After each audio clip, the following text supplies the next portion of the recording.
ज्येष्ठ सामाजिक कार्यकर्ते बाबा आढाव यांचं दीर्घ आजारामुळे काल संध्याकाळी निधन झालं। वयाच्या 95व्या वर्षी त्यांनी अखेरचा श्वास घेतला। बाबा आढाव यांच्यावरती पुण्यामधल्या वैकुंठ इथल्या स्मशानभूमीमध्ये शासकीय इतमामात अंत्यसंस्कार केले जातील।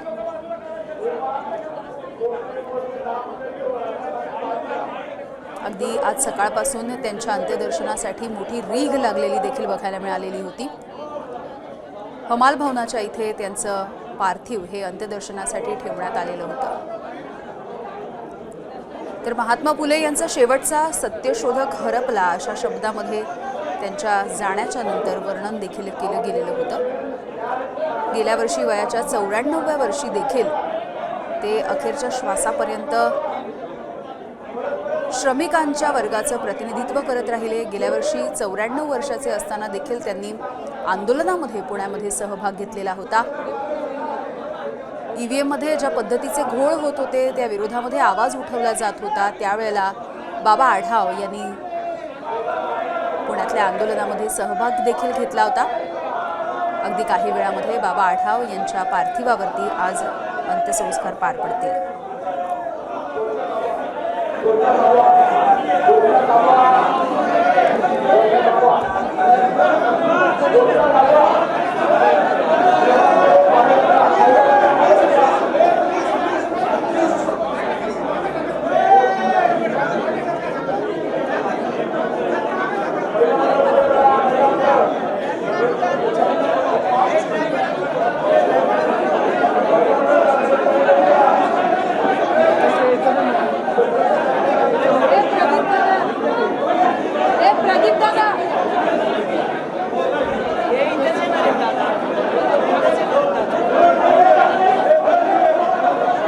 तर बाबा आढाव यांनी आपल्या कारकिर्दीमध्ये अनेक संस्थांची स्थापना केली। हमाल पंचायत, कष्टाची भाकर,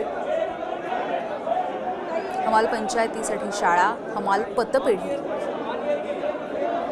रिक्षा पंचायत, रिक्षा पतपेढी,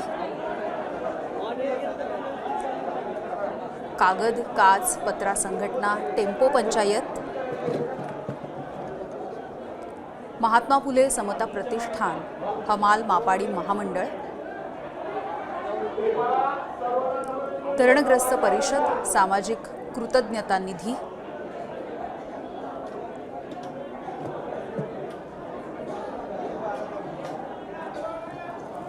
तर महाराष्ट्रामधल्या सामाजिक चळवळीमधील भीष्म पितामह अशा शब्दामध्ये देखील त्यांचं वर्णन आतापर्यंत करण्यात आलेलं आहे। कष्टकरी, श्रमिक, शेतकरी, कामगार यांचा आवाज बुलंद करण्यासाठी त्यांनी आपलं आयुष्य खरं तर खर्ची केलेलं बघायला मिळालं। एक महत्त्वाची चळवळ खरं तर त्यांनी त्यांच्या कारकिर्दीमध्ये राबवली, ती म्हणजे एक गाव एक पाणवठा ही चळवळ होती। या चळवळीचे प्रणेते देखील ते होते।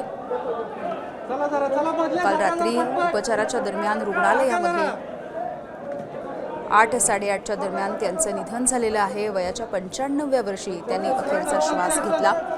खरं तर गेल्या काही महिन्यांपासून बाबा आढाव यांची प्रकृती काहीशी बिघडलेली होती। त्यातच त्यांना कॅन्सरचं देखील निदान झालेलं होतं काही वर्षांपूर्वी। अगदी 2च दिवसांपूर्वी शरद पवार यांनी देखील पुण्यामधल्या पूना हॉस्पिटलमध्ये जाऊन त्यांच्या प्रकृतीची विचारपूस केली होती, त्यांची भेटही घेतलेली होती। अखेर त्यांच्यावरती उपचार करत असताना काल रात्री 8 वाजण्याच्या सुमारास त्यांची प्राणज्योत मालवली। संपूर्ण आयुष्य त्यांनी शोषित आणि वंचित यांच्यासाठी वेचलेलं बघायला मिळालं। 1970च्या दशकामध्ये पुणे महानगरपालिकेचे नगरसेवक म्हणून देखील त्यांनी कारकिर्दीला सुरुवात केलेली होती। मात्र नंतर त्यांनी या राजकारणामधून बाहेर येऊन सामाजिक कार्यामध्ये आयुष्य आपलं झोकून दिलं। याच बाबा आढाव यांना शासकीय मानवंदना देखील दिली जाणार आहे आणि शासकीय इतमामात त्यांच्यावरती अंत्यसंस्कार केले जाणार आहेत। हमाल, रिक्षाचालक, कष्टकरी या श्रमिक वर्गाच्या न्यायासाठी ते कायमच उभे राहिले। त्यांनी दिवस रात्र अशा कुठल्याही वेळेची देखील तमा बाळगलेली नाही, हे अनेकदा त्यांच्या कामामधून दिसून आलेलं आहे। रिक्षा पंचायत, हमाल पंचायत याच्या माध्यमातून देखील त्यांनी सगळ्या श्रमिकांना संघटित करण्याचा, त्यांची एकजूट करण्याचा प्रयत्न केला. एक मोठं काम त्यांनी उभं केलं होतं. सर्व करायचं आहे, त्यांच्या डोक्यावर कॅप आहे, सर्व करायचं आहे, सर्वांनी सर्व करायचं आहे. कधी सलामीच्या वेळेला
एबीपी माझा, उघडा डोळे बघा नीट.